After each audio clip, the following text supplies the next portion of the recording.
Ayan, yung inaano, yung kaya kami huminto. Ayan yung galing ng port dyan sa Infanta. Yan pala yun. Delikado, baka mabaksak ka.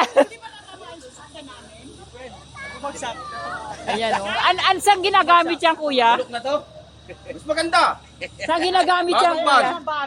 Abe, siyempre, makukuha, didimanda sila.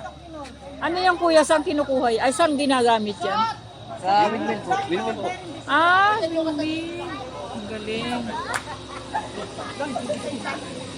Hindi naman pala basta-basta pa nag-aalam kung maliit. Windmill pala. Ayun, tama. Windmill nga. Kaya pala pinahinto kami. Ayan yun, oh. May mga ano pa. Aba, pagka nabagsakan ka niyan, wala kang buhay. Goodbye ka na.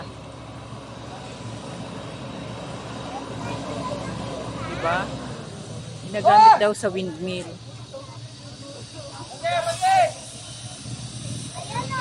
Nakakatakot, diba? Nakakatakot, oh.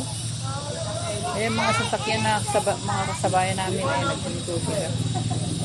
Ayan, dito kami sa Revilla campsite. Picture muna. Ba? Malaki, oh. Elisin ng ano yan, elisin ng windmill.